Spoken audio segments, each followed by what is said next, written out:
So, good evening, everyone. Yet again, I am here with one of my favorite female players who was my third interview, not my second. I got called out for that. So, we now have the fourth female interview with my third female interviewer, and that is Claire White again, come back to give us more of her amazing stories and glory.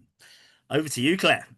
Thanks for having me again, Kev. Yeah, I think probably I just had so much more to say last time, and obviously we ran out of time. So I just thought if you'll have me again, then we can just chat some more, and Well, hopefully some people can learn some more things from me and my experience as well as yours. exactly. And as you mentioned, the World Championships, doubles, ladies, men, mixed, that's on right now. So we Exactly. are in a lucky position to be able to discuss that because the female team has young Ella and another lady that I'm ashamed to say I don't actually know who she is. Maybe you can help me. I can. It's Alex Spillett. I know the name, but I don't Yes. She know plays for the Meadow, person. so in Kent. Right. Um, she's actually Jason White's partner, which is great because Jason's there with Roland Jones. So they're the four. So what we were talking about last time about knowing your teammates and being comfortable with everybody, when you're traveling as well. Obviously, they've got that already. So that's one advantage, I think, for England. So, Definitely. And how are but they getting on? I've seen some of the results already. It looks like the girls have had quite tough draws. They've had Belgium in the singles. Alex had Belgium in the singles, and Alex and Ella had Belgium again in the ladies' doubles, which that's always a tough draw. But we've won them both. So nobody would have expected that on paper, especially not the Belgians. So that's fantastic.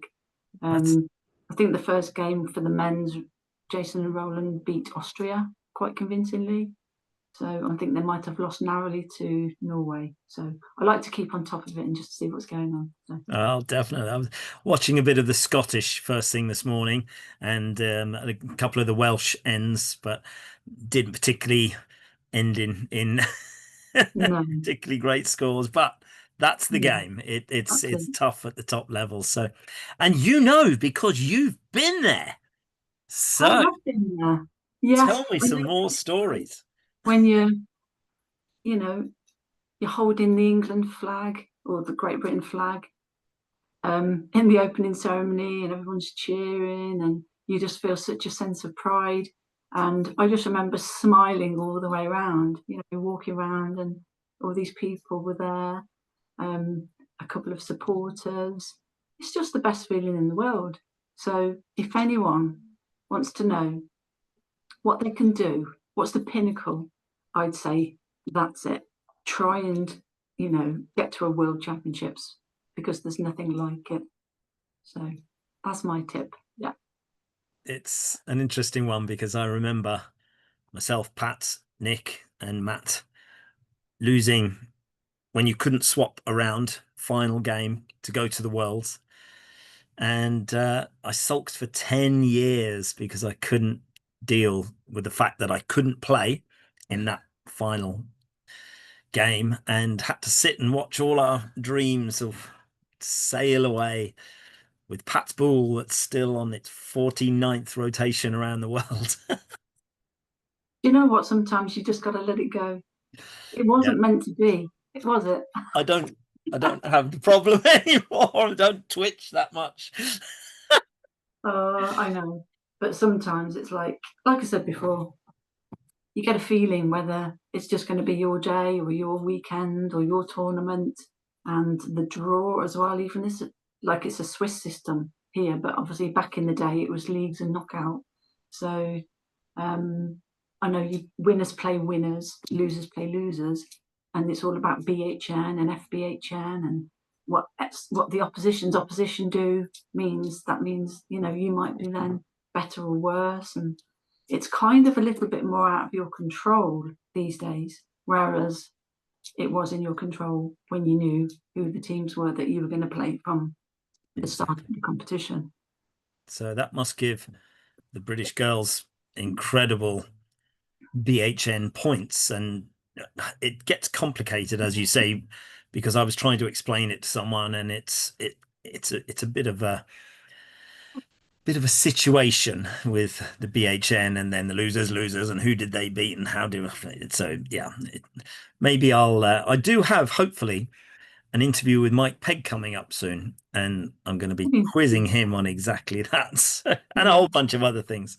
But so yeah, I mean, you said you had a whole load more stories. Where should we Um, start? okay. Well, while we're on the subject of world championships, I was going to tell you about how it was back in the day. You might have even been playing. It was Grand Prix. So it was a series of Grand Prix played all around the country. Points were accumulated, and then I think it was the top 8 went to the North Sea, and the top 2 went to the World Championships. Because there were no European Championships in those days, it was just every 2 years it was a World Championships, or was it every year? It was every 2 years when the ladies started. Might have been every year for the men, I'm not sure. Yeah, I think Um, it was every year for the men. yeah, it was, but it was every 2 years Mm. for ladies. So, um, which was great because if there's a Grand Prix competition held in lots of regions, then they could promote the game. So you've got all different abilities entering that competition, whether it's your local club players or, the national players that went everywhere on the circuit. Yeah. Also, they could get sponsorship from local businesses, and they took pride in hosting that tournament. So not only was it part of the Grand Prix circuit, it was really good for whatever the club or region it was held at. So anyway, I think it was the top 16 because those days there were about, I don't know, 40, 50, sometimes 60 triples teams entering these competitions. And after the circuit finished, the top 16 triples went and played a final over a weekend in Sheffield in the southern region. So, and it was done as a round robin. And that's the only fair way to do it, I suppose. 15 games. And whoever won and whoever came second, they were the teams to represent Great Britain. So nobody could say, oh, you had an easier draw than me, you had an easier league, because everybody played everybody else. Nikki was there playing with Graham Lewis, Loopy, and Nick Baxter. Obviously, Norfolk Square were there, Barry Wing. There were loads of really good teams. I was playing with Frank Britt, who was a fantastic player, really good pointer, and David Scarborough, the late David Scarborough, also from the southern region. We called ourselves FCD, not very original, Frank Clare David. So, yeah, Frank was the pointer. David was usually in the middle and I was the shooter, although sometimes we swapped. I was middle, David was shooter. And we won the whole thing. So we were, Great Britain won. We were so pleased with ourselves. And my dad's team was himself, Paul Enoch, and Matt Horrigan, and they finished number 2. So myself and my dad were both representing Great Britain at the World Championships, which were in Pineda de Mar in Spain. So I know it was just one of those things where you just think, wow, in a mainly male dominated competition, to have a female that actually is the shooter in the team to be number 1, that was some achievement. It really was. So I was very proud of that. And the World Championships are always around my birthday, which is the 25th of September. So what made it even more special, they always have a banquet, gala dinner kind of thing after the event. And there was a dance floor. Next thing you know, I think it was Fazino, Wazan, and possibly Choupé or somebody. They were world champions and they'd got their rainbow jumpers on. And they pulled me up onto the stage, all sang happy birthday and started dancing with me and twirling with me. So there's me. I think I was 23, just dancing with the world champions and everybody singing to me. Honestly, unforgettable experience. It was great. It's wonderful memories because I distinctly remember coming about 18th or 19th that year and not making it. And my team was KGB, Oh which yeah, Kevin, Gimpy, and Ben, my friend Ben, who's passed away, and yeah, we were sore for not getting through, but yeah. there was no easy draws, and even every single Grand Prix was very hard work to get through last 64, last 32, last 16, because some of the Grand Prix there were 100 plus teams, Mm, and they were epic days, and they went on, and there was no timed games. And no. yeah, I remember the Worlds, watching my first Worlds. I think they played to 15 then. You know what? That was another thing I was going to say. People don't realise all of the games were played to 13 and they weren't timed, except the final, which was played to 15 points. And, that was such a big thing in those days because that's the difference, I think. So many people, once they've played their games, they're off going home. Well, no, why don't people stay for the final?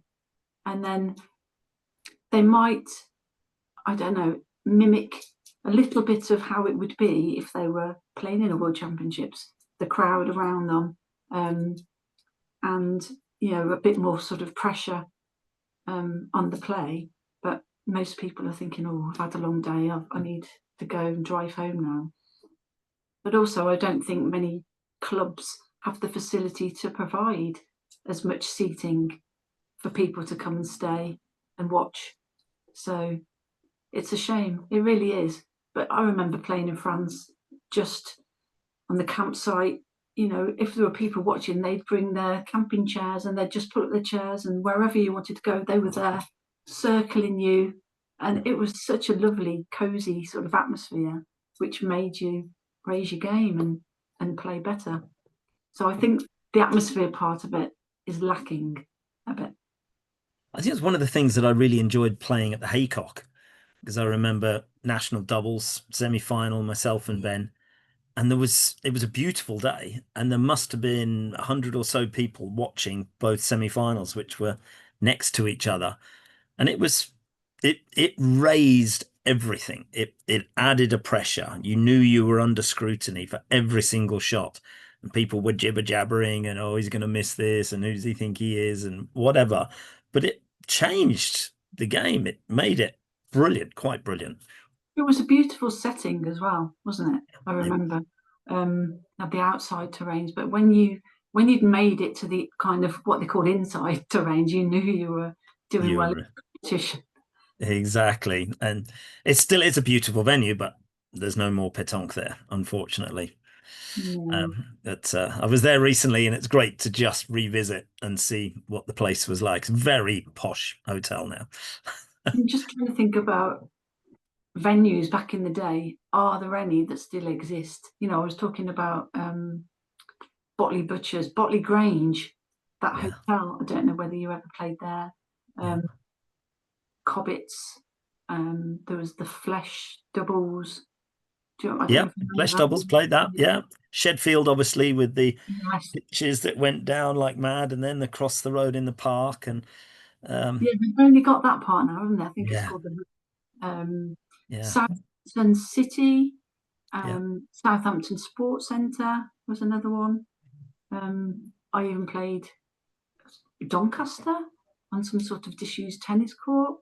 Um, And we also had my parents' place, the Duncombe Arms, oh yes, I where remember fondly. fond Yeah, memories. Everybody has fond memories of my parents' park, because we started with just four terrains.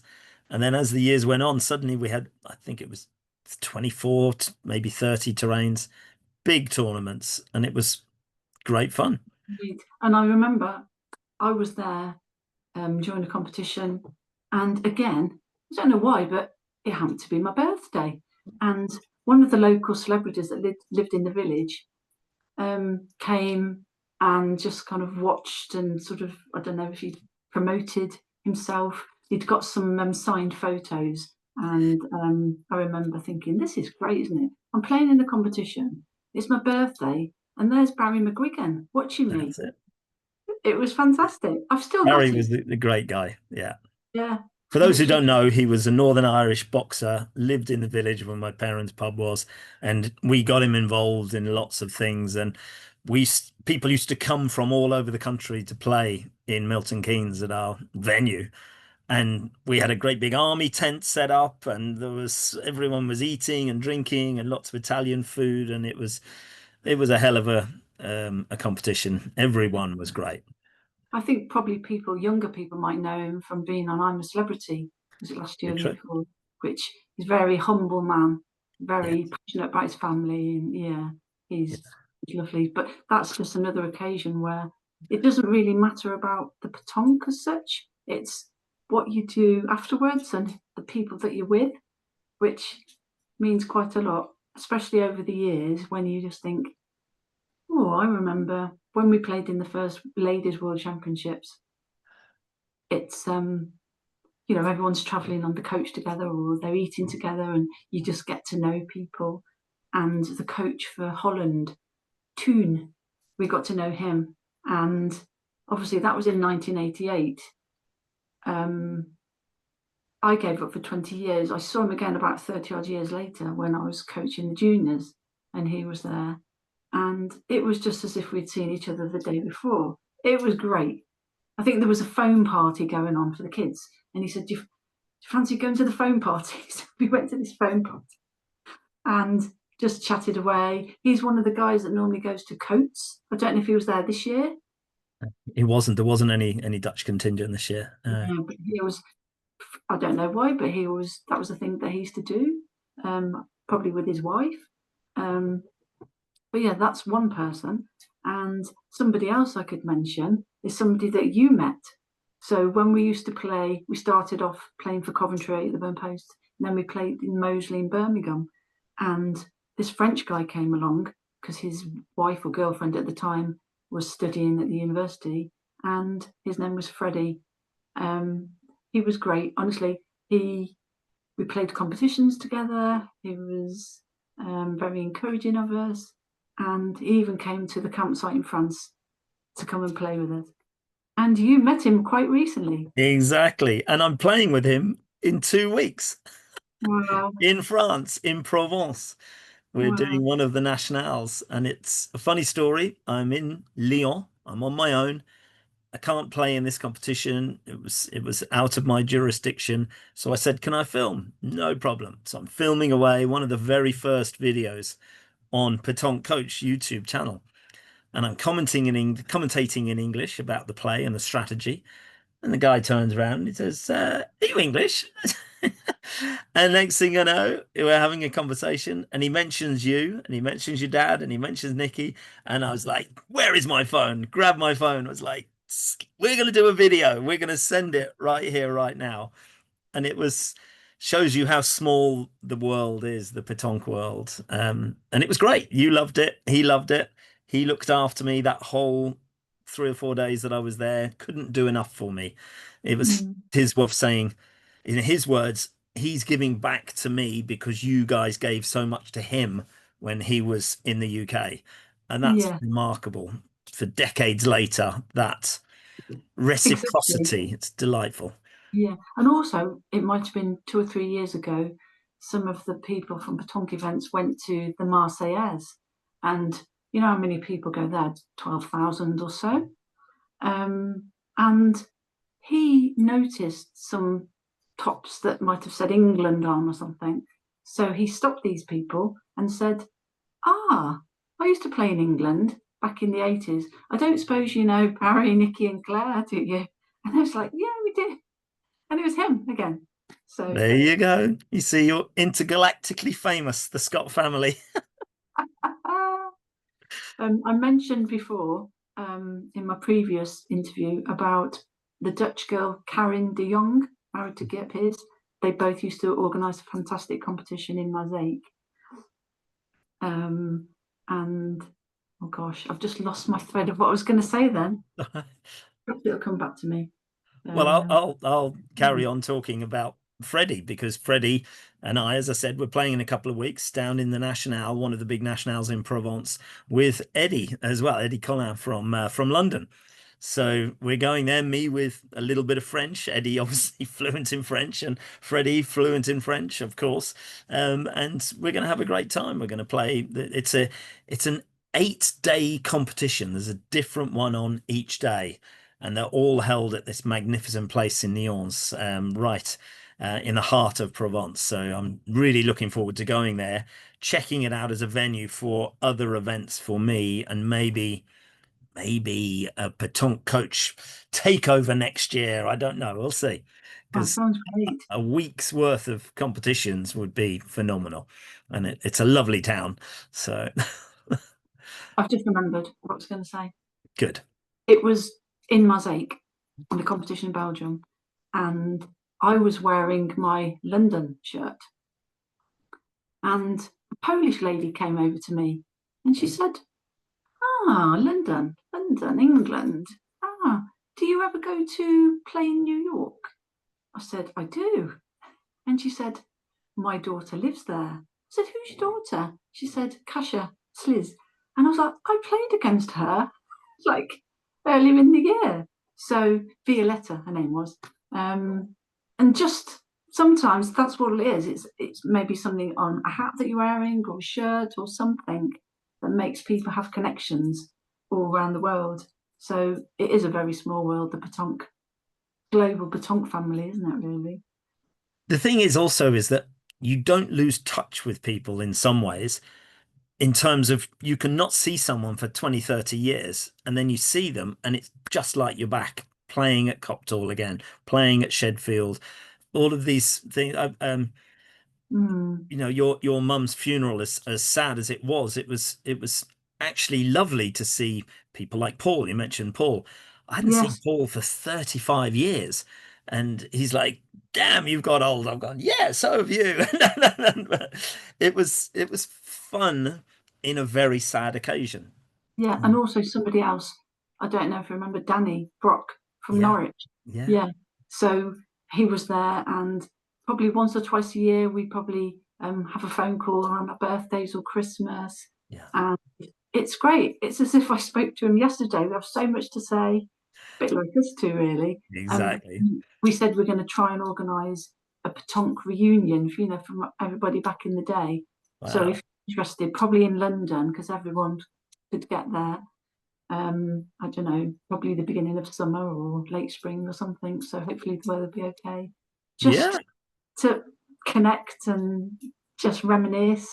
So, because we keep saying we're going to do it and nobody does it. So we were like, right, let's see if we can organise this. So I've started a list of Do you know what friends. would be a good one? If they do the London A's like they're talking, do it on the Saturday before. Right. Because it's always on the Sunday, so, or maybe on the Friday, because everyone is going there. I think it's on the Mm, Saturday and Sunday, actually. So if we did it on the Friday in the evening, what a great way of relaxing, yeah. going to London, half a day's work. Yeah, And isn't it usually beginning of June? I think so. Yeah. Yeah, because it's been at Crystal Palace, but it's been other venues, Barnard's Park, I think it was. I don't know if Yeah. you're there. Yeah, So they had problems last year with Crystal Palace, so we'll see. But what people need to do, the most important thing of this interview is to type in "Happy Birthday, Claire," because it's 7 days until it's your birthday. I'll just have to see if there's any celebrities here around that can join this call.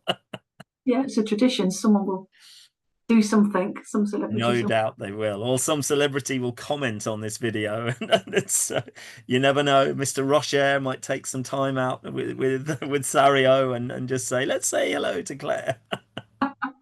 But I think making friends in this game. I mentioned or most of the people from Norfolk Square. Like Doug and Bridie, Richard, Alvin, Michelle, Sylvain, Patrick, Jean-Marc. There was Alan, the two Alans, little Alan, big Yeah, Alan. Do you remember Max them? Jorda unfortunately Yes, also passed away. I know. It's yeah, Peter Schmidt. I don't know if you remember him. He yeah. was another one. There was Jean Labourbe, Jean Burrell, Andy Bacon. Andy Bacon. Yeah. Yeah, In fact, yeah. I played a competition with Simon Bird and Andy Bacon. It was sponsored by Badois, the water, sparkling water. And it was in Covent Garden. I don't know whether you played it, but they had to put gravel on top of the cobblestones. And I don't know what it was, but someone, obviously, every time you point, it cleared and somebody hadn't filled in the hole and it bounced. And I don't know whether it hit passerby. So, yeah, you have to be careful when it's in a public space. But we actually won that competition. It's a hell of a competition to win, and there were big competitions back in the day. The Pier d'Or, the Pernod, the Ricard. There was Grants of St. James in Battersea Park. There were Mm. big competitions that were fantastic to play in. Great conviviality, people getting together. The drink driving laws were a little bit more lax then, so people would have a good lunch, shall we say. I don't know whether you ever played at the Golden Fleece Yeah, in Worcestershire. Yeah. And that was mainly sponsored by Ruddles, because that was the brewery locally. And Norfolk Square were there. There were lots of good teams there. yeah. And there was one guy all dressed in black, wore a cap, glasses, and I can't remember his name. We used to call him Captain Beaky. I don't think he's alive anymore, but I remember he had a T-shirt printed that said, "We beat Norfolk Square." We, as in the French word for yes, we beat Norfolk Square. He was so pleased with himself. They beat Norfolk Square.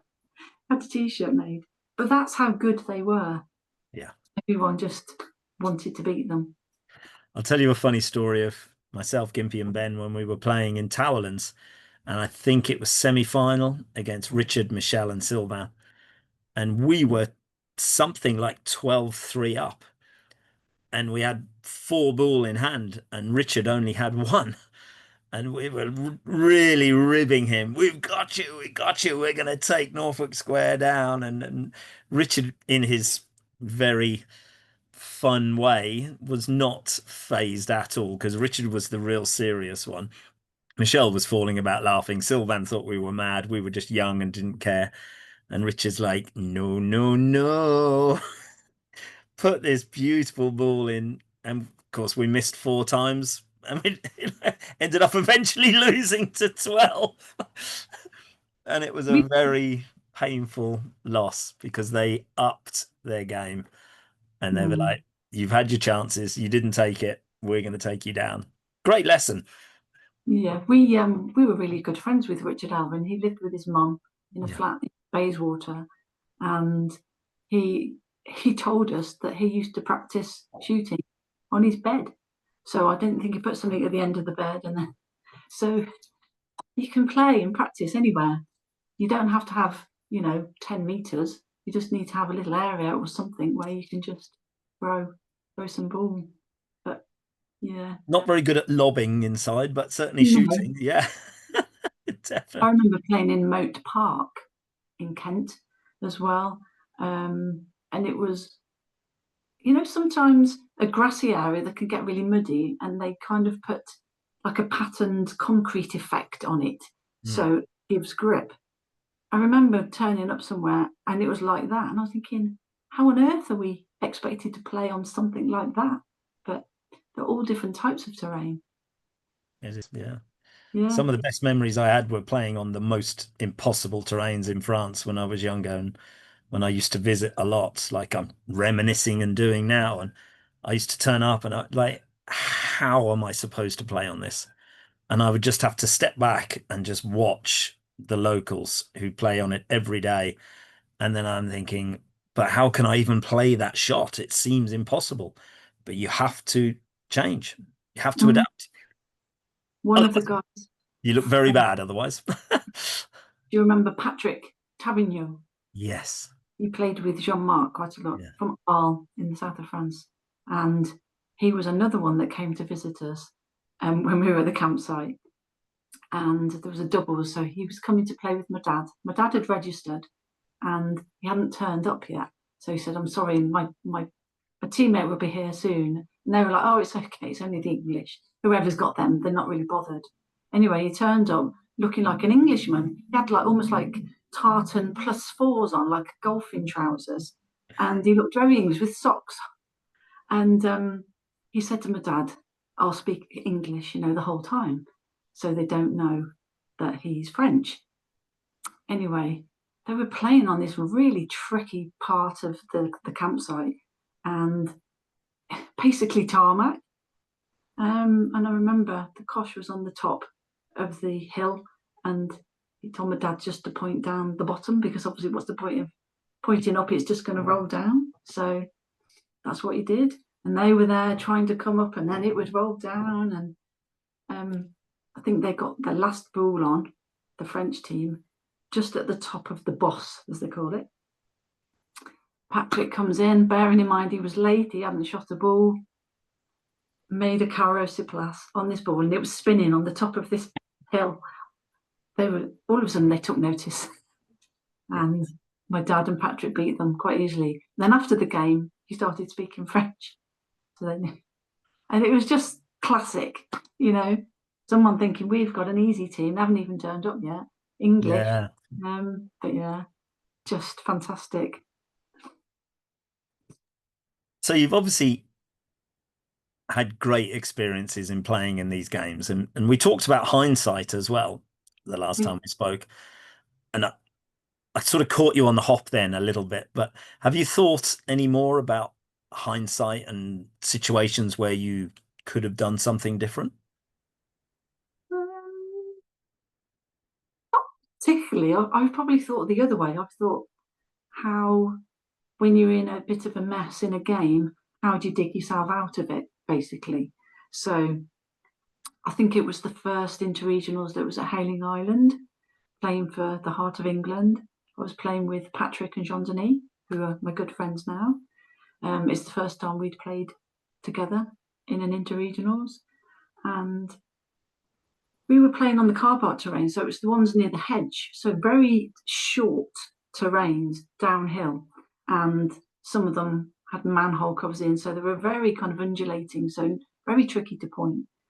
We were playing against the southern region, three young guns, you know, they were so fast and furious, hitting everything, thinking they were really cool.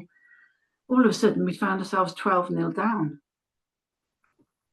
We were like, surely something will click. So we kept persevering, and Patrick, he was pointing really well. And I think his first point, I think they took two shots and they must have hit it. So they probably got 4 ball left. He pointed again, pretty good ball, but you know, one of those teaser balls that we were talking about that you never quite know whether that's a shooting ball or whether you think it looks like you can probably win the point. Anyway, his Patrick's second ball took all of their ball. Sorry, I should have said we came back. We got 5 points, so 12-5. We got 3 points, so it was 12-8. And then this was the last end where we'd got 1 point on the ground. Patrick said the ball had been shot. I'd got 2 in my hand. Jean Denis had got 2 in his hand. And obviously, if we put these 4 ball in, we'd have won. And I think on the next terrain, my mum's team was playing against another Southern Region team. Glenn Floyd was in it, and they could sort of see what was happening, and they stopped their game to watch. And Glenn Floyd said something like, "Well, I bet you about £300 they're not going to do it because look how difficult it is." My mum was like, "Yeah, they will. No, they won't. No way. They will not do it." So anyway, I composed myself, just checking with Patrick where he landed. You know, first one went in, the second one went in. So 3 points on the ground. Jean Denis was trying to compose himself and take some deep breaths and thinking, oh, the pressure's on. He's in the circle. I told him where to land. He landed with his first one. And then it was the last ball. And we were like, right, we're on 4 on the ground. And he took a few more deep breaths in the circle, pointed in. We got 5. We won the game 13-12 after being 12-0 down. I don't know what happened to Glenn. He went quiet. And the team, 2 of the team shook our hands and the other one just stormed off. And do you know who that person was? I'd like to hazard a guess, but I'll probably get it wrong. So come on. David Plumoff. Dave Plumoff. He just walked off the train. He wouldn't even shake my hand. And then I saw him at the bar later, and he went, "I'm not talking to you, Claire White." And I was like, "Why? It's just a game. We came back. It wasn't lucky. That was a tricky terrain, especially to point on. So, but yeah, so that was one of those things where, I said before, you can be 12-0 down. And if you just keep on, believing in yourself, good things can happen. But that wasn't very sportsmanlike at the end. I know. It just Yeah. probably thought that they were going to win quite easily, but should have actually been a bit more respectful. You've got to be respectful in the game, and it is difficult to lose. I understand it. I'm not going to stick up for David in this case because that sounds not a particularly gentlemanly thing to do either. Mm, But I know for some players, and I've experienced this with some of my playing partners in the past, loss is very difficult for them to deal with.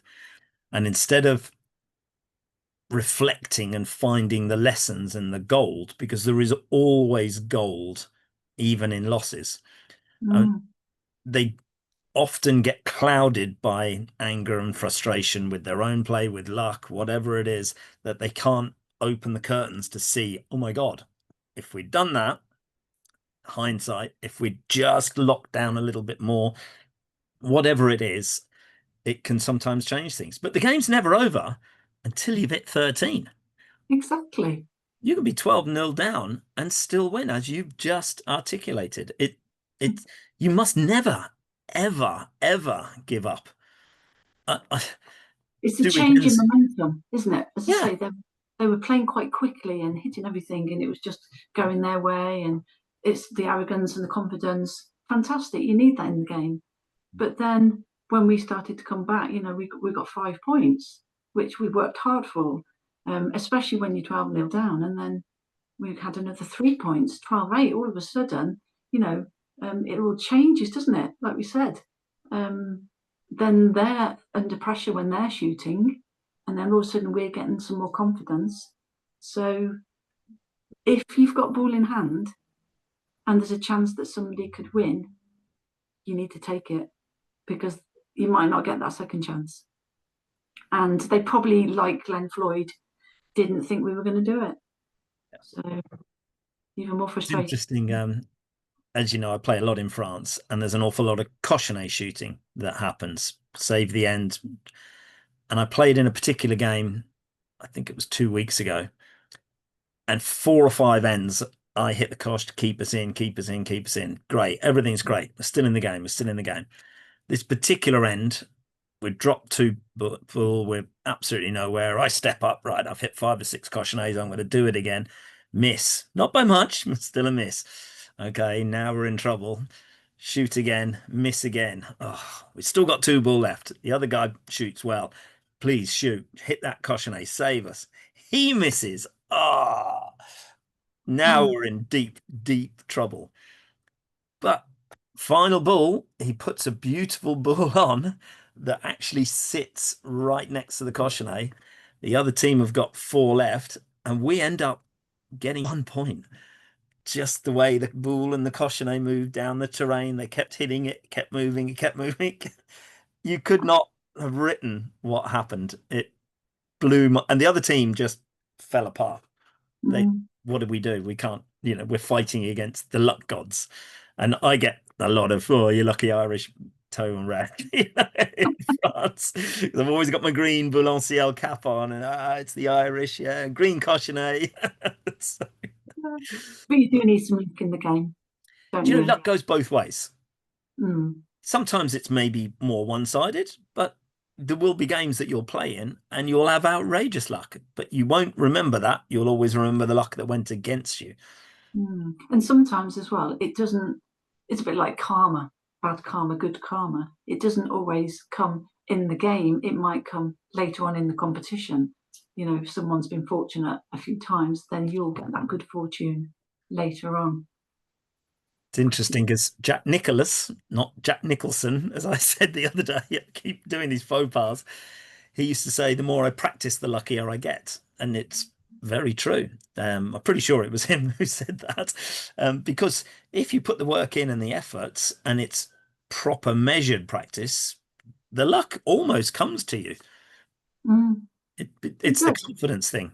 And you can turn another team by just sometimes the way you stand, pitch presence, as you said, poker face, not being Mm, excited. I'm very much an emotion player, and it infuriates some of my partners because I really want that adrenaline kicking in and it raises my game. And if I'm getting bored in a game, I tend to fall asleep a little bit and I don't get the best out of myself, but they don't respond very well to my adrenaline fueled game in France. And I just say, that's your problem. It's not mine. mm. I'm just going to be me. You mentioned about how you stand, and I just think pitch presence or piece presence, etiquette is such a big thing that a lot of people don't do well. So, especially the newcomers, they don't always know where to stand. So you'll see a lot of the club players, they're standing by the circle and then they're saying, who's on? Well, if you were down the other end or you've got one of your players down there, then you'd know. But then maybe if they haven't been taught that, they wouldn't necessarily know to do that. So, um, some people stand between the circle and the jack. You're not supposed to do that, or they're not 2 meters away from somebody. And I always used to think if there's somebody that's not far away, I wouldn't necessarily say anything at first, but I'd kind of do a practice swing because my arms go so far out. I've got quite a big wingspan. I'm going to hit them. So I just practice, just make sure, and then they move out of the way. But it's just knowing where to be. Like you don't stand right behind the jack or behind the ball when somebody's gonna, and people just move, or I don't know if they do it on purpose, but it's just you should never be in somebody's eye line when they're just about to shoot.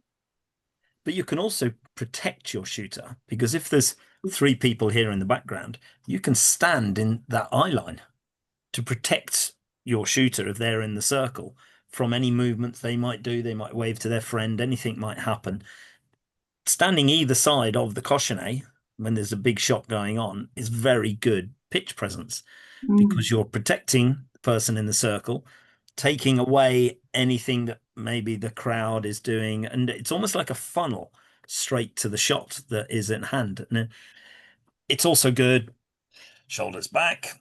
That can be very, very good. Standing with poise, determination, not, oh my God, we're going to lose. Oh, they've hit another ball. And that's just reminded me. So Nikki and I, obviously, we used to play together all the time, and we still say it now. We're peacocks. We're proud, and we're standing upright because we're proud peacocks. And we have this thing with the peacocks, and it's just a simple thing. But if you just stand up straight, and like I said, you have your poker face, you look ready to do whatever is necessary instead of being slumped. You haven't got your hood up, you haven't got your hands in your pockets. You look like you want to be there, and that's part of the thing, isn't it, as well? Just being ready and looking the part. Because if you look like you didn't want to get out of bed today and you just hands, why bother? Whereas sometimes I think you can look at somebody, they're in the circle, they haven't even thrown a ball yet, and you just think, oh, they're going to hit everything, they're going to point everything because they look like they know what they're doing, they're focused, and that's half the battle before they've even thrown it. it's amazing how many my recent Boule mind thing was only short 2.5 minutes, but I think it contained quite a lot of gold in it because the words you say to yourself and the words you say to others often transmute into the game. And I've seen this many times playing in things like the Cambridge League, Peterborough League. And if I'm in the circle and I'm shooting and I'm hitting and I'm doing really well, the pointer gets upset on the other team and they'll go, oh, what's the point of putting anything close? He's just going to hit it. But that's the whole point. You have to put something close so that I shoot it. So you take me out. That is your job. Don't I get hear that, upset yeah. if And I I honor think you with a hit. exactly, someone will say that in the club. Oh, here we go again. You're just going to shoot it. It's like, well, that is the game. So your job is to point close to the jack, and if you're the shooter, then that's your job as well. So that's what you want. And if you're on good form, you're craving those pointers just be on the jack or somewhere near, so you can just come in. But obviously, if you're not having a good day, you're hoping that they're not going to win the point as much. It's funny because when I was chatting to Freddie in Lyon, he said to me the key to his victory, the team that he plays with, they point everyone to death. And they can all shoot, but they rarely shoot because they will point literally 5 to 6 ball within 6 inches on every terrain. And they know that the other shooting teams who are all about bravado, when they miss, that's it. They step in, bang, bang, they pick up 5 or 6 and they're cashing in and doing well. It's an interesting Well, perspective. if you're a shooter that makes a lot of carrows, that's obviously a carrow's worth 2 points. But if you don't, then it's more difficult, isn't it? And if you've got a team of pointers, that they're always going to have some ball in the head. If they're in front, they might get promoted. So you're not really going to score many big ends against a team of pointers unless you literally just attack everything and do doubles and whatever.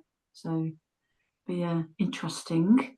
So it's always interesting. And tactics, I love to talk tactics because I see different tactics in France, different tactics in Spain, different tactics I've seen in other countries that I've played in. And it's a different appreciation. But what I think is tactics are always great when they come off. And when they don't, oh, it's the worst decision ever, which is really silly because it isn't often the worst decision. Sometimes the opposition, you play your chess move and you think you've done the right thing, and then they whip the rug away from you and play a totally different shot. And then you're like, what do I do now? I think singles is a game where you have to really be tactically sound because it's almost like, right, you've only got three ball. If you pointed one, they point on the clock. What do you do? Do you shoot? Do you shoot again, or do you know, casser le gagne as they call it? And but then if that comes off, you make a carry, you can get 3 points, as opposed to thinking, oh well, I'll just point. So it's just having the confidence to play an attacking game like they do in France. You know, even if the ball is 50 centimeters to the side, and you think I'll beat that easily, don't do that. If you've got one ball that's on, if you've cadre, then you just need to think, right, I'm going to attack this end, free ball wherever they are. Um, it's just a different way of playing. Whereas I think we're just a bit more defensive in England. Do you know, I've often said that it's the attitude from my perception is that a lot of the players in England play not to lose as opposed to playing to win. And it sounds counterintuitive, but it's this. Okay, and I'll give you a great example. Again, Cambridge, Newmarket, whichever league it was I was playing in, this particular game I was playing, and I think I had one ball left. The opposition had four, and I'm having a laugh and a joke, and I'm saying, "Well, you're going to shoot," and they were like, "Oh no, no, no! Well, why the hell are you not going to shoot?" Well, we've got one, okay, but You hear that a lot. so what if you've got one? If you shoot my one ball that I've just put on, you can get 4, 5, whatever.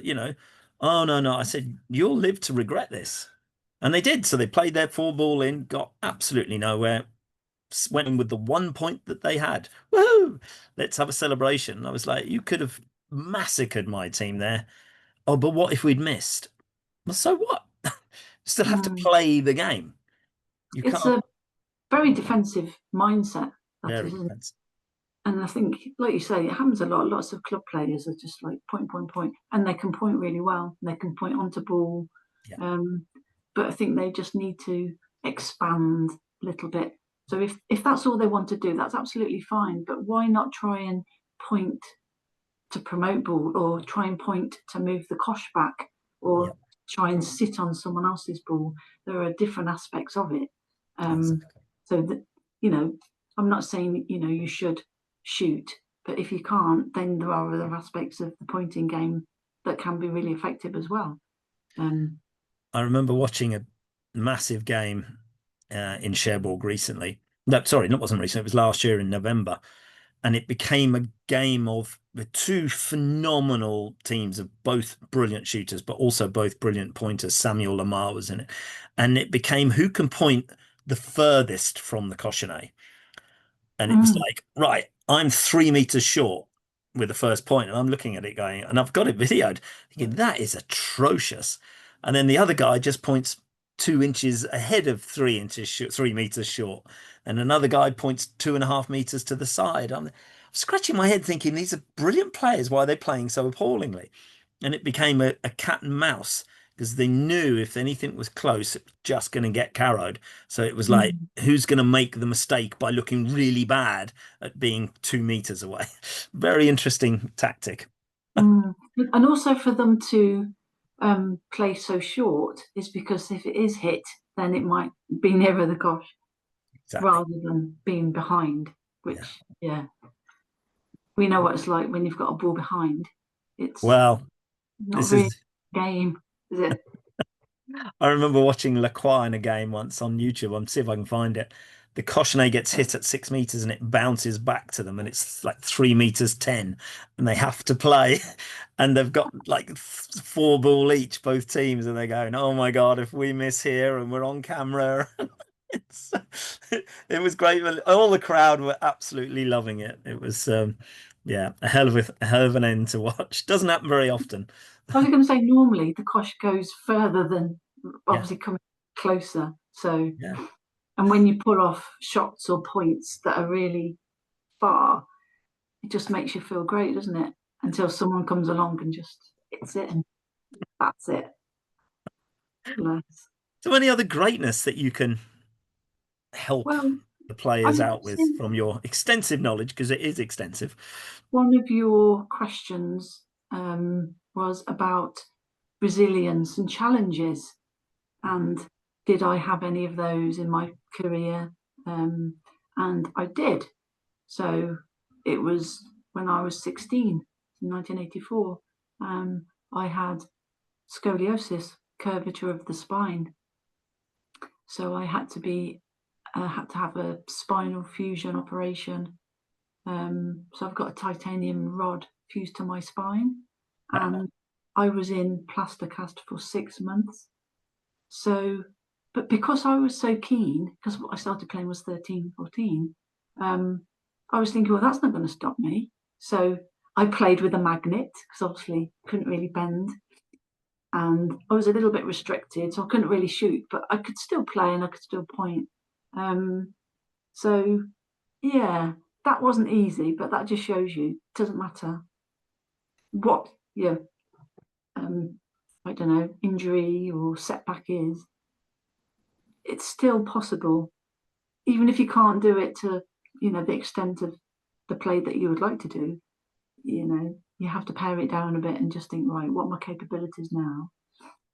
And then I had the plaster taken off, and I think I grew an inch and a half. So posture is a thing.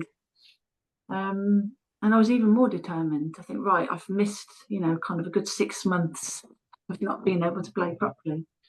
Um, but yeah, it's made me more upright and more resilient, um, and more appreciative of life, really. Because if I hadn't had this operation, I might have ended up hunched or in a wheelchair. So, Well, yes, you're not. And I you'd know. probably be world champion in a wheelchair if you were in a wheelchair. Of that, I have no doubt. So, yeah, so don't feel like if you've got a disability or you know anything troubling you that's going to stop you.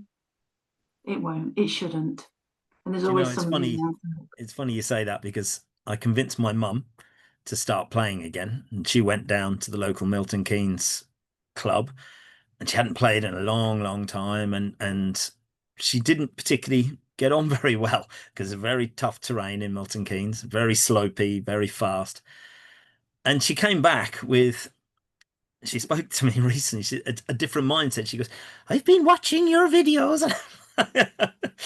And she got a tire from her neighbor, and she's playing into the tire, and she's nearly 80 now, and she's practicing her pétanque and doing her mindset stuff, and her game is going up levels again, and she's really enjoying it. And if she can do it, Christ, anyone Anybody can. can do it.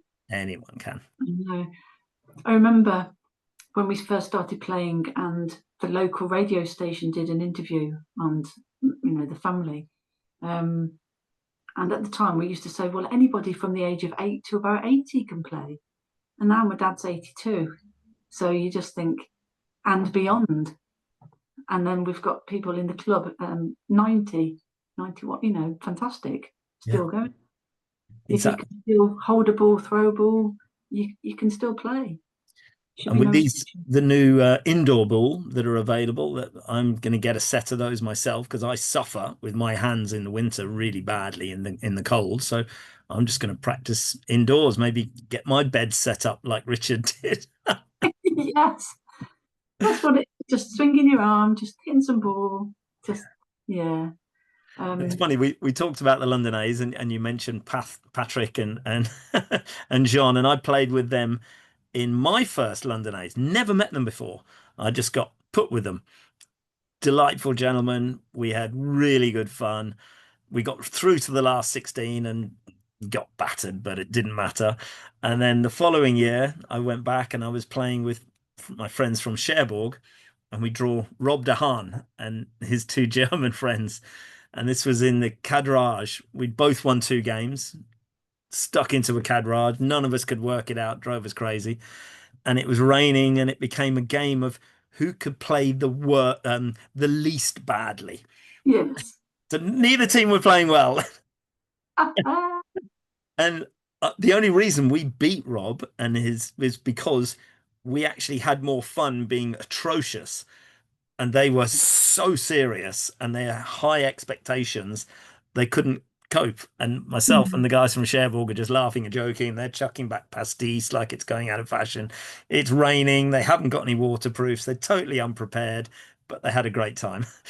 Yeah, that's what happens. They're more relaxed, so it doesn't really matter. So Exactly. then you play your better ball, then, don't you? Play your better ball. There's a really good quote, and I'm trying to find it again, and it was something along the lines of, "If you want to be a world champion, play like you're a 10-year-old playing for the very first time with excitement and open-mindedness and not a care in the world." I think I The truth in that, butchered yeah. it a little bit, but you know what I mean? Because when you're young, it doesn't matter. You just play with abandon and freedom, and you just want to have fun, and you want to shoot everything, and you want to run away. Look, I want a trophy and a bag of sweets. And I think it was trophies years ago. That was such a big thing, especially when you're young. On the table next to the registration desk. Oh, look at all these trophies. Oh, I wonder if we're going to win one day. Whereas that's lacking now. You don't really see trophies very often, do you? Or prizes, even. It's money, which maybe that's what people like to win, but it would be nice just to see something, or even medals. In New York, they have medals, and they just have, depending on what the competition is, the circular bit, they just print it off, whatever the name of the competition is, and stick it on. And the ribbons are the same. It's quite cheap and cheerful, but it's really nice sometimes to think, oh, win a medal. I must admit, the size of the trophies in France, some of them are ginormous in the big nationals and the big regional tournament. I mean, 4 5 foot trophies and multiple tiers, and like Mm. statues, and they don't cut back. And they give you money as well. Mm. It's and yeah, you try and put one of those huge things on your mantelpiece. I mean, they weigh a ton, but it gives you great pride. And I've been into some people's houses, and there's these enormous trophies, and I will say, "What was this?" And they'll say, "Oh, that was when my son won the National in 1976, and he beat Fazino or whatever." And there's a brilliant story, and they'll tell you everything about it. But you don't get that. Oh, here's an envelope, £30 in it. Off you go. Mm. Pay for your diesel. We used to have a trophy cabinet at home as a family, with Yeah. all the nicer ones in, shall we say, all the cups and the silver handled trophies and some of the medals. Um, but yeah, that leads me on to something that not a lot of people will know about me. I've got a huge collection of pétanque memorabilia. I've got shirts, I've got jackets, I've got hats, I've got pin badges, I've got coshes, I've got posters, programs, menus, lanyards. I've got so much there. Videos, photos, um, about 3 huge storage boxes full of all of the stuff that I've collected um, over the years. When my dad's been to the World Championships, when Richard Alvin used to go, he swapped his Great Britain shirt for a Madagascar sweatshirt. So I've got so much stuff. So, and my good friend Rachel Shaw, that you met that time, Rumi, Yeah. um, we get together every now and then, and we always try and bring out the memorabilia. So we'll have the Belgium shirts on and the hats, and it's just fantastic fun. And we'll pretend that we're throwing indoors and just take photos, and it just, I've got a JB jacket, I've got an OB jacket, and they bring back memories of the last time that you played and when you played and how you did. It's great. It's really great, but not many people might be interested. But if I kind of brought it all out and laid it all out, they'll be like, wow, look at that. Because you I can't. think that's another video. I really do. I personally would love to see that. I could show you the program from the first North Sea that I went. I could show you the program from the first what's the name of it? Where England, Ireland, Scotland, Wales play. Nations. Home Nations, the first Home Nations held in Cardiff Arms Park.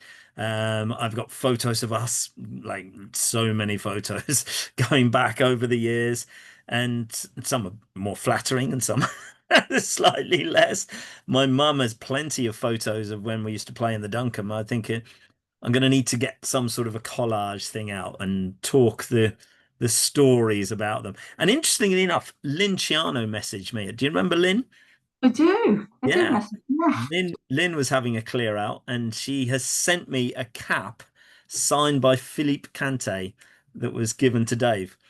So Oh, that's fantastic. I'm looking forward to putting that in my little box. So thank you to Lynn for that. That is a wonderful gift. And I was very, very appreciative when she messaged me and said that. So When I was younger, I made a scrapbook, oh, superb.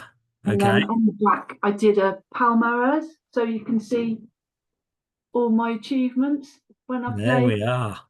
Yeah. So the Superb. basically 1980, 1981 to 1990, and there's a rogue one in 1995, which was Piat British Open Championships heats in Ragley Hall, Warwickshire, and I played with my ex-husband, who was my boyfriend, and Paul Enoch. And Paul Enoch had been travelling as well, so we called ourselves the Globetrotters. Obviously, we hadn't played because we've been travelling and hadn't played since Yeah. 1990. I remember, I think we played Nessie, Phil Bradshaw, and Kevin Wood in the semi-final. And I remember it was a scorching hot day. We won the cosh, and I purposely drew the circle and threw the cosh right into the sun.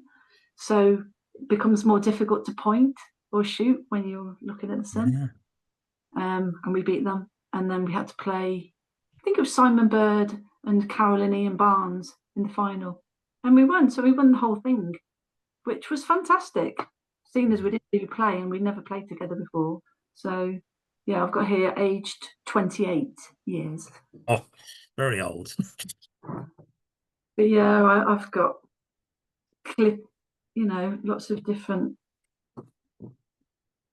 newspaper articles of. Yes. Look at that. Great Scots.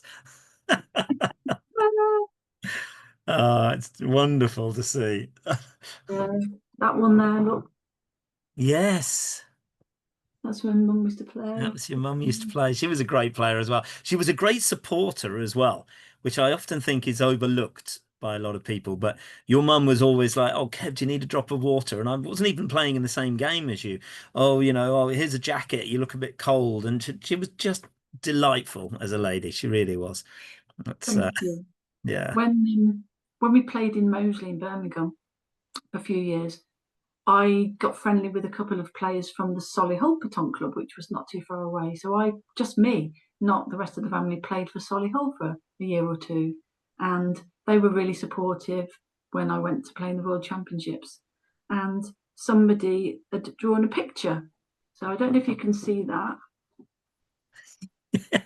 So that's supposed to be me. Double jointed to play it. Love it. Yeah. Yeah. So it was great, really great. You did have the remarkable Choupé imitation swing I that did. you did. There's not many people can do that. No, I know. I'm just trying to think of anybody that comes close, but not in this country. No. Probably some of the young players in France. You can see Certainly them. Evan Guri, if you have a look at some shorts that I've done of Evan, he's about 12. Phenomenal, phenomenal player. I think he's going to be one of the absolute best. Mm, He's been looked after by the adults. He rarely plays with juniors. He's always just smashing everyone to pieces. It's I've just a seen youngster. He just wants to get on his Xbox or whatever and just play it. and talk rubbish. And oh, come on, Evan, you've got to hit this ball. Oh yeah, yeah, okay. Bang. And he's off again. It's delightful to watch and to play with. Lovely young man. So because Talking of youngsters, I've got a story. If you'd want to mm, hear one, come on. yeah. So when I was practicing for the World Championships in Cambodia. So bearing in mind, my first one was in 1988 and then 1990, because it was every 2 years. And then my next one was 2019, so over like 30 years between the two.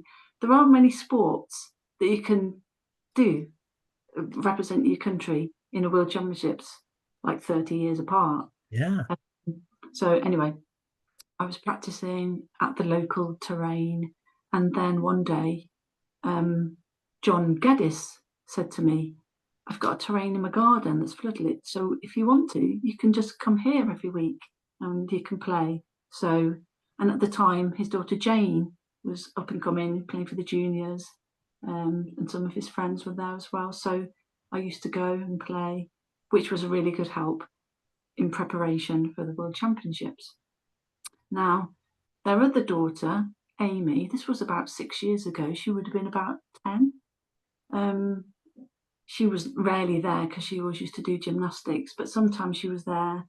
But she was so active, she'd be doing cartwheels in the garden, she'd be chasing the chickens, climbing the trees, eating sweets, just kind of like, a typical sort of 10-year-old, not being able to focus on anything for long enough and just kind of being free and doing her own thing.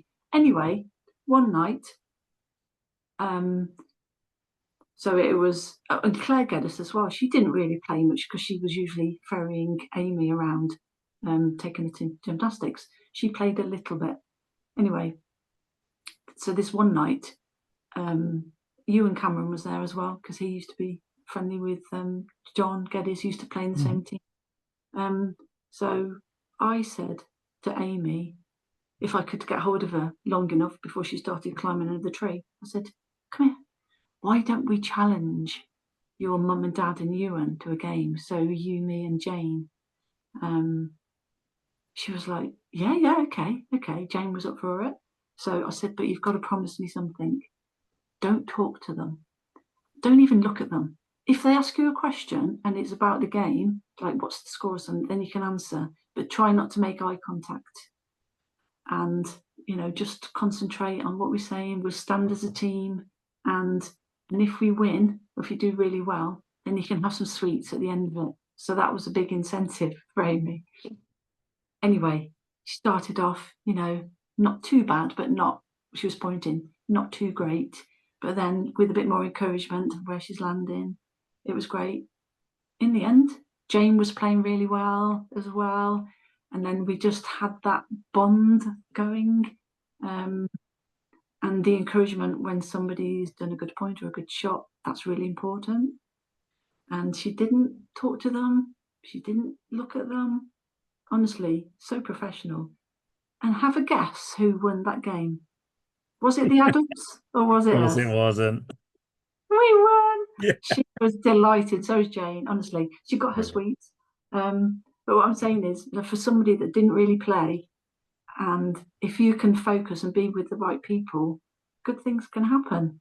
So yeah, that was great. And she won't mind me telling you because I did actually say to her, "Is it all right to tell that story?" She said, "Yeah." And now look at her; she's flying. This is it.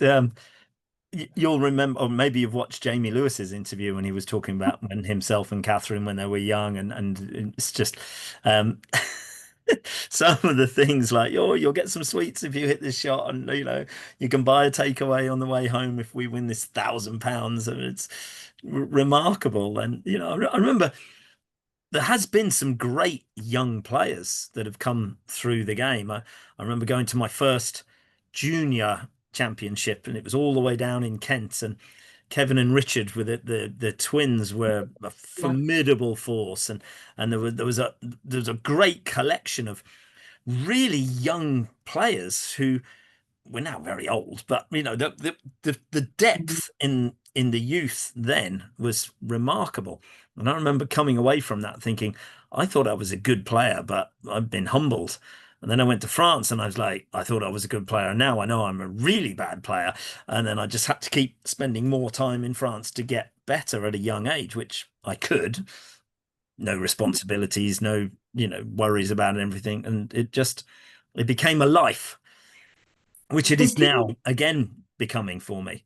It did. Yeah, they didn't actually introduce junior world championships until 1997 because obviously it was just the so-called men's, and then juniors came in 1997. The ladies came in 1988, and obviously juniors and ladies alternated years, so it's every 2 years.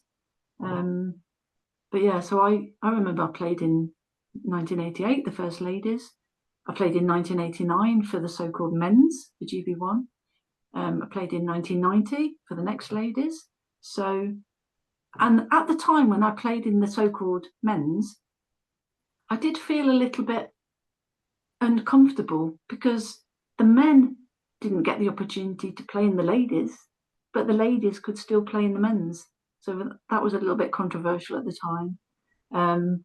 And then I think probably in the 90s, I'd probably stopped playing by then. That's when it became segregated completely. So interesting years they were. Did you get an extra buzz for being GB1 and the female shooter? I did. It was brilliant, really.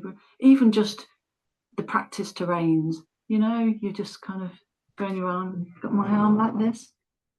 People are looking and nobody expected it. I think we took Spain to 11 all, and then there was a fire alarm. So then we all had to disperse and then come back. I know. So it was interesting. It was really good. I think there was a German female player, but that's the only other one I could see in the whole of the World Championships. It was dominated by the men. And I think I said in my previous video, um, the men that were there supporting their Monaco female players, Clapier and Olivier, they'd been world champions themselves. So they kind of knew what it was like.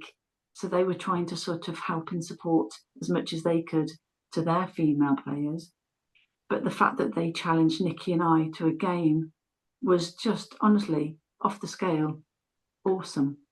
And I forgot to say this in the previous video, but that was friendly games before the actual championships themselves. So, like I said, nobody really knew who the favourites were. We just thought France would be the favourites. And Clapier and Olivier, the world champions from Monaco, had tipped Nikki and I to win the whole world championships. They were so impressed by us by playing that. Isn't that some fantastic accolade? And That's something else. yeah, You must have um, made a very big impression on them. we did. And I think our president at the time was Peter Howarth, Yeah.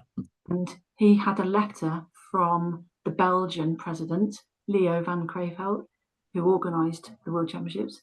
just to say how impressed he was by, the standard and the way we held ourselves and the highest achieving Great Britain team ever. And he said Claire Scott was one of the best shooters at the championships. She's to be followed. Her sister Nikki was also a great player. And I've still got that letter. That meant Brilliant. so much. So, but yeah, unfortunately, we didn't win the World Championships. I told you about the game against Spain when it finished quarterfinals 13-12, just before midnight. And Nikki and I, we hardly slept because we were so excited. We couldn't believe it. And I think, when you don't have much sleep and you're back on the train at sort of 8:30, we hadn't quite got that same kind of energy, perhaps, that we had if we'd had a better sleep, because we were too excited to sleep. And unfortunately, we lost to Sweden in the semi-finals, who then went on to play Thailand in the final. And obviously, the final, as I said earlier, went to 15 points. It was 15-0. Please, let's treat that. Sorry. 15, that's okay. 15-0 Thank you. Thailand. So I think if we'd have been Sweden, we probably might have been fanning as well in the final. They were just so much better. They were from the army, very robotic and making carrows left, right, and centre. So It's ingrained, and it's part of, I believe, part of the national service where they have to play 4 or 5 hours a day every day. it is. It is the discipline. Honestly, it's unreal. Yeah. They had a big entourage, and they took their own food with them as well. So they're all very disciplined. So yeah, that was the big thing. Everyone thought France would win, but obviously Thailand were outright champions. Yeah, no question. Well, it's funny because, you look back and some of the great nations from the past are maybe not so great now, and it's all generational, I believe. And in my estimation, I'm seeing some great results in UK players at the moment, and I just wish there was more money in the game to push those players to go abroad and do well. So I'm very hopeful that the British contingent does well in the Worlds for this week, because it will really help exposure, potential sponsorships, all those sorts of things. Because as you know, back in the day, there was money being thrown at us, and there was an association, and David was in charge, and he had a full-time job, and he would sit in the office and hope that someone would call him to place an entry or something. And it was a different, very different game. And there's a lot of chat between the newer players and the older players about how good it was and how different it was. What's your opinion on that? Do you think it was better back in the day? Do you think it was similar? Do you think it's better now? What's your thoughts? I think it was better back in the day, but maybe that's because I was younger, and a lot of the time my dad used to drive us, so I didn't have the stress of thinking, oh, how am I going to get there? What time do we get there? How much is the fuel? Where we're going to stay over? He kind of took care of that. I remember even some of the time when perhaps Mum and Nikki didn't play. Usually myself and my dad, we used to play every weekend, usually on a Sunday. Competitions were back in the day. And we had to travel to Southampton or Kent because there were rarely any competitions around the Midlands. I even remember one day we drove down to Portsmouth and got the ferry to the Isle of Wight, played a competition and came back. The Isle of Wight in one day. And nobody would do that now. But yeah, it was great. And I think as well, some competitions I don't think started until 10 o'clock. Don't know No, you're right. But then it didn't seem like it was too late at night when you got home. But most of the time, everybody knew what the format was beforehand, leagues and knockout. So, and if you were knocked out, a lot of the time you would stay because your game would finish early enough to be able to watch the better players in the sort of semi-finals and finals. But these days, don't you think you've got the gold consolage, and then you've got the silver, and the silver consolage, the bronze, and there are too many games going on. Whereas I think it would be better if they didn't have that, and then more people would stay and look at the better players and see what they can learn from them. Do you know, in France, and I talk a lot about it, but I've been to so many competitions there, and you play your first game. If you win, that's fine. You play your second game, and then if you win, that's fine. You're into the knockout. But if you and so literally you can just turn up, play 2 games, and you're gone. But they will stay around and they won't play games. They'll have lunch, but then they'll sit around everyone and watch, and there'll be lots of talk and lots of, is he going to do this? No, I don't think he'll do that. What do you think? Oh, and it's, and the other great thing is they're very passionate about their teams and their villages. And you get these regionals that go on, and the CDC I'm playing in at the moment, where it's club against club. And the whole club will come and watch, the grannies, the grandchildren, the mothers, the daughters, the fathers, the sons, and everyone, all the uncles, the whole village will come to watch one game. It's Mm. and because of the pride and the passion. I think back in the day, if you were part of a club, you played with other members of that club. You didn't have this cross-pollination that seems to go on now. And whether that's a good thing or a bad thing, or the lack of players or the lack of clubs, I'm not sure. But there was, you see it a little, but not definitely not as much. No, and then I suppose the interregionals, you see it more because it's the whole squad mentality, isn't it? You're doing it for each other rather than just for yourselves. So the camaraderie comes into it a Wouldn't lot. it be great if you had, the thoughts just come to my head, the interregionals decided on who goes to the Worlds? That would be good. Everyone has to play everyone, and then you whittle it down until you've got about 8 teams, and then it's semi-final, final, and quarter-final, semi-final, final, and then the winner goes. So you have over 3 days of intense competition, and everyone has to stay around. And could you imagine the crowd if you had that? So how would you know?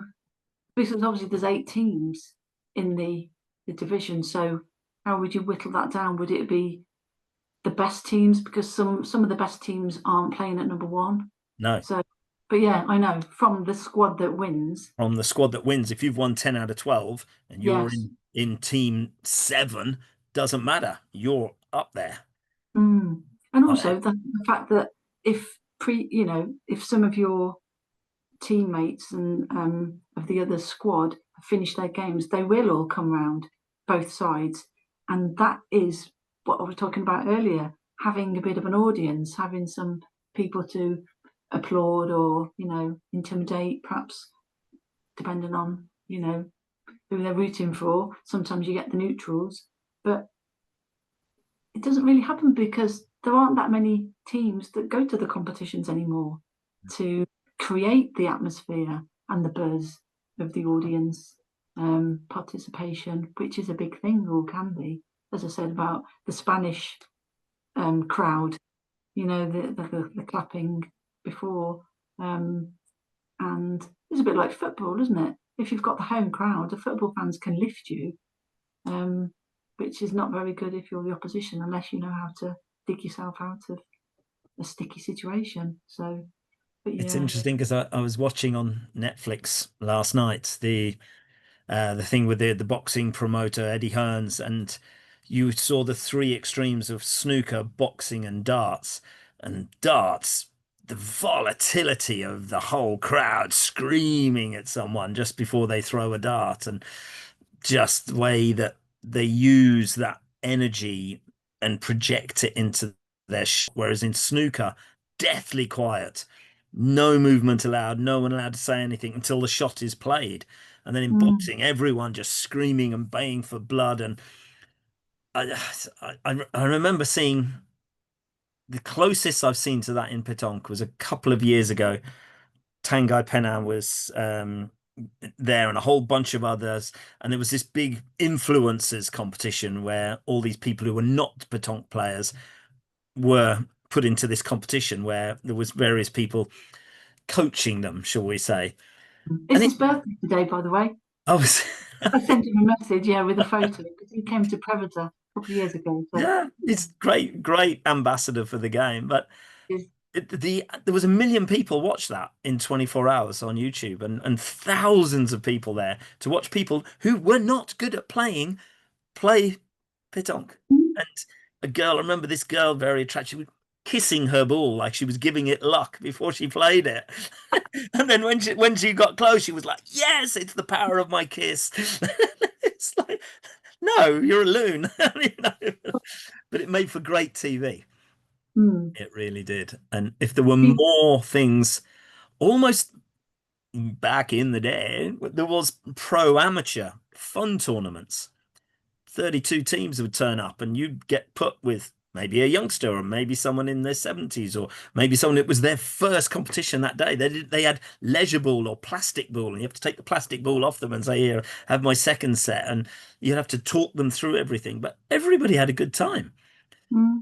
That I seemed, think they do a lot of corporate things in London. yes. Companies that just have days where they just have a game, and just have a drink and just a little bit of team bonding. Yeah. It's just happens a lot. Whereas not here, but London's the place, obviously, where there's a lot of French people working for French companies, so they're more likely to suggest a game of petanque rather than ten-pin bowling or whatever else other people want to do to get the team together. But Exactly. I think the Bull bars are doing well in London now. they are, they Mm. are. And I know I've seen some videos of New York where I haven't played there or been there, but it seems to be right in the heart of New York, and there's all the bars and the shops, and it seems Mm. like a great venue. We need we need more bull bars, and I know Monty is working on something like that, and so hopefully it will It's the trans. exposure as well, because when Yeah, I played in Bryant Park in New York, it's a very open park, and then there's a small area for the petanque. Um, but they've got a board um, that's obviously laminated, and it tells you what the game is and what the rules are and how to play it. yeah. So it's there all the time. So if you're just walking past and people are too busy, playing, you can just read it and see what's going on. So it's marketing it, it's promoting it, yeah, it's kind of self-promoting when it's like that. Whereas don't think we really have the resources for that at the moment in this country. Here's an interesting fact for you. Cambridge League, when I joined it, 1,000 members, and I was the only one with a license. Wow, that just shows you how many people play the game sociably, but Sociably. not really competitively. Yeah, And that, yeah. Which is why the whole Grand Prix thing, each region can have and host their own competition, can, do raffles and, create some funds for the club yeah, and expose some of the players to good players that they might not necessarily see because they don't travel to all these competitions. yeah. It can only be a good thing.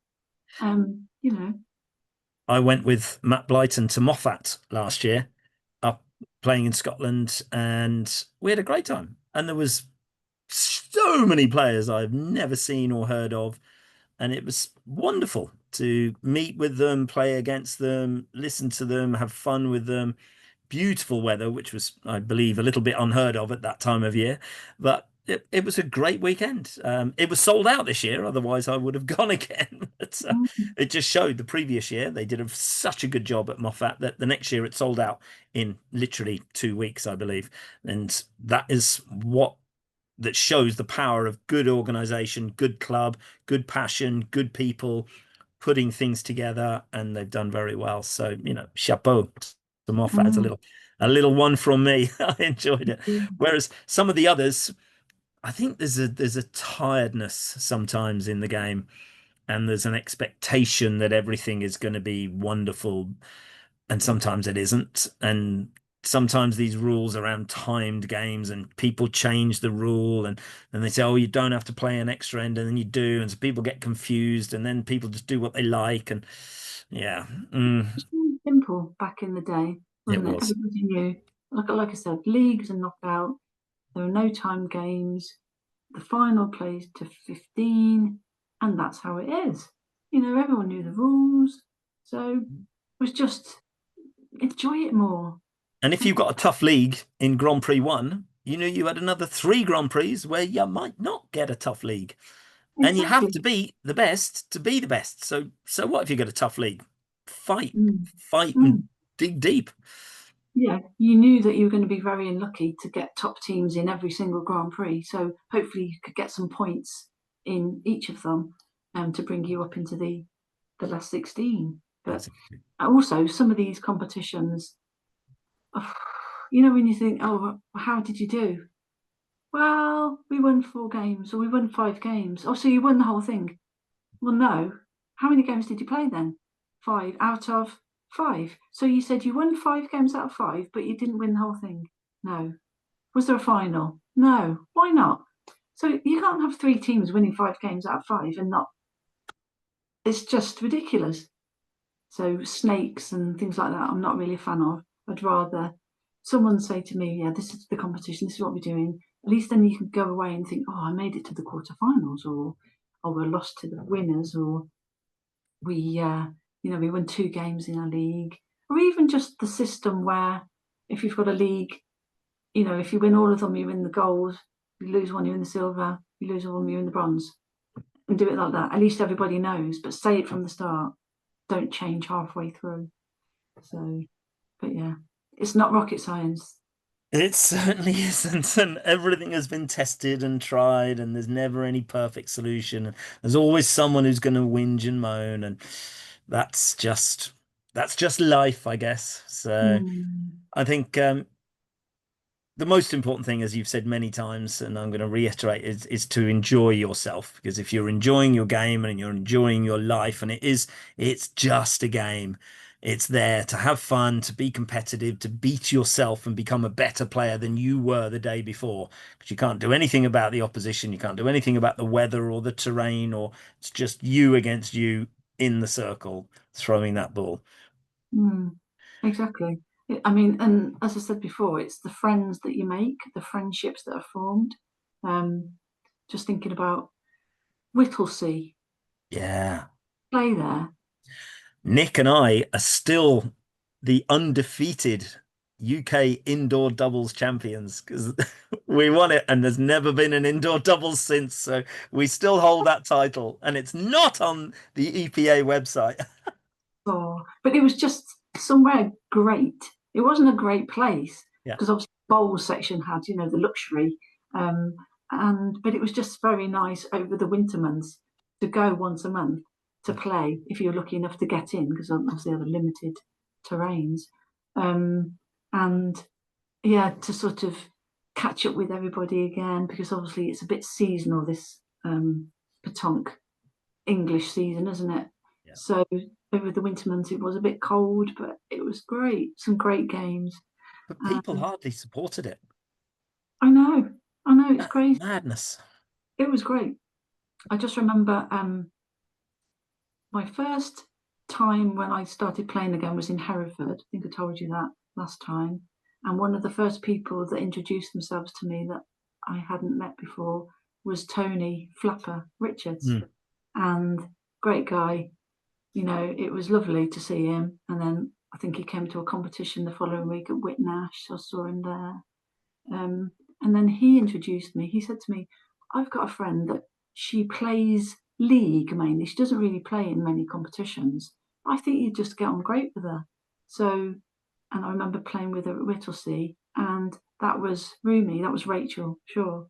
And, that was years ago, 15, 14 years ago.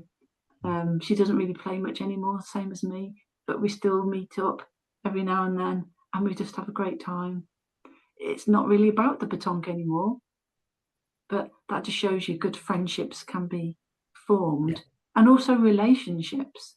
Um, Obviously, I went to Sammy Ogle's wedding, which was Yeah. really lovely, and Kaylee and Callum hopefully, I think they're getting married in May next year. So, that just shows you what a great sort of sport it is and how it can bring people together that you Mm. wouldn't necessarily expect from all different areas of the country and the world. But I just think it's fantastic for that. What I Really. think we need is trying to think of the word, competition where everyone that was once involved can be invited back and you're absolved of all your sins and we'll forget the past and let's just have fun and eat and drink and enjoy ourselves and play a great game of ball. I think that would be wonderful. Get everyone there I and just think because obviously Glenn and Carol and the Woodwards, they're fantastic what they do at Whitnash, yeah, and they're always trying to come up with new ideas. And I think Glenn's come up with an idea of having a generation game, so a triples where you've got a veteran, an adult, and a junior playing together in a team, which is a great perfect. thing. Yeah, Um, but also the fact that I think Martin Hughes was the first one to do it, but introducing music to a competition. Glenn does it as well in competitions at Whitnash. It's it's one of those things that it relaxes you without actually realizing it. Or sometimes you can see people on the other terrain and toe tapping to the music because something's triggered something in their memory, which also has got to be a good thing. So you've got music and you've got the game. I just think it makes you play better because it's not so serious, even though you still want to win. But it's just like I said before, it's the preparation, it's the whole atmosphere that everything surrounds the game itself. So, lunchtime, you're sort of sitting having your lunch, you might be talking to someone that you haven't played with or whatever, just building relationships and friendships. So next time you see them at competition, you've had that initial break in the ice chat. So then you look out for each other and say hi and how you doing, and that's how it snowballs. it's interesting for me because you're saying basically what's happened to me since I started doing these videos. The amount of people I'd never met, I don't have a clue who they are, and they're coming up to me and say, Kevin, our baton coach, and blah, blah, blah. No, I loved your video, and yeah, this was great, and you really helped me with that. And I'm thinking, well, that's brilliant. Who are you? I don't know who you are. And then then I meet them, and it's even happening in France as well, which is blows my mind because people just come up to me and in French because I can speak okay, but it's really it's quite fun. And there's a little competition going now in Cherbourg where I've put a couple of guys on for shooting, and they've had like 150,000 views, 180,000 views, and they're all going, "Oh, film me now, film me! I want to." A little competition. Yeah. Oh, but this is the exposure that I was talking about, you know? So look at, like we said, Tongi, the birthday boy. He's 26, and look at everything he's done in the game and all the places he's visited. And he used to be in wine. Did he? Yes, yeah. I've had a chat with Mm. him and competition, wine, pétanque, putting it all together. Pétanque and plonk. That's what we're thinking. But one of his sponsors, Le Loi, is it Loi Solaire? Still They out, gave yeah. him they gave him a car I know. recently with his picture on and everything. Yeah. And how great's that? Yeah, Not but he, bad for someone who could throw under their leg. I know, yeah, it's kind of the novelty factor for him. But he is also a great player too. He So is. And he's got a great personality and he's very engaging and he's just fun. He yeah, just he brings is. a relaxed. I remember watching him in the London competition, and he was in deep, deep trouble, final ball, and he just turned around. He went, and he said in English, and he went, "I'm not dead yet," and he just pointed right on, and everyone was like, "Yeah, what a great shot!" And it was he was because he had his arm, it was bandaged up. He wasn't particularly feeling well that day. So, Like him, no. yeah, But yeah, yeah, he's a great ambassador for the exactly. game. And Yeah. this is the thing, ambassadors of the game and people who be in the game, you can't, as you mentioned in the previous interview, people said, oh, you can smile, your face won't crack, and things like that. And Mm. there's a big difference between being in the game and then after the game. One of the great coaches I had, he said, yeah, in the game, serious. That's where game head on. After the game, drink, laugh, joke, have fun, talk about it. Doesn't matter, let it go. But you've got to be in the zone in the game. And Mm. if people think you're gruff and miserable, that's just an opinion. And No, everyone's entitled to opinions. it's very important. I remember taking some of the juniors. In fact, it was Alex Spillett when she was a junior, Connie Bell and Daniel Rain. And Colin Roper and I took them to a competition in Luxembourg. And we got very friendly with the French because we played against them. And I don't know whether it was a novelty factor because we had 2 females in our team. But yeah, one end, they just decided they were going to shoot 6 ball, our team, the English, and hit 6 and got some points. And it was great. So all of a sudden, earned the respect of the French, and then had photos afterwards. And I think we might have swapped shirts. But because it was July, so it was quite hot.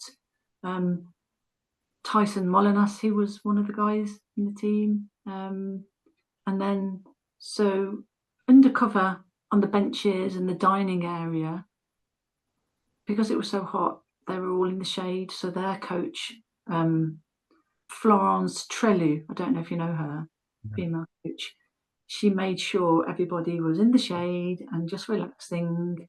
And Tyson, because he was the shooter, he was lying down on the bench, just chilling, because the downtime is so important, especially for the shooter. Yeah. Just to get your mind clear and just relax. But then obviously you get your downtime, and then when it's time to sort of think about playing or just socializing again, the next thing you know, they're doing arm wrestling. So I think Colin wanted to go, so even Colin Roper's arm wrestling some of the French junior kids. It was hilarious. So, but just little interaction with that. Some of the Dutch juniors that were there, obviously they speak good English, that they were having fun with our team, and they're probably still friends with them now on Facebook. So it's things like that. It's, as I say, it's what happens when you're not actually on the terrain as well, which is really important. So I think it's a really valid point, and there is a huge amount of unsung heroes. Yourself, Colin, Matt Blyton, lots of others who've been very instrumental in helping juniors along the way, talking, coaching, and they don't really get, you guys don't get the recognition. And I know you don't necessarily want it, but because you do it for the love of the game and to help people, but it's there's a lot of behind the scenes stuff that happens club level, international level, and that's a lot of work. And occasionally, because I know this from bitter experience, as I know you do, people get it wrong. But lessons don't always get learnt at the highest level, which is a real pity. But those who do and do a good job, wonderful. Mike Pegg, been doing umpiring for donkey's years before he came the international demigod that he is in the umpiring world. But he put a lot of work into achieving that position. So, and it's great when you see things like this and you see players coming along, because I always used to say when I used to coach people in running, it meant more for me to help someone cross the line than it ever meant for me to cross the line. And I think it's the same when I help people, whether it's in this medium or in person. I can see they achieve something. That's my reward. Exactly. I was thinking about the first time I was involved with the juniors. It was Matt Blyton, Brian Stote, and myself.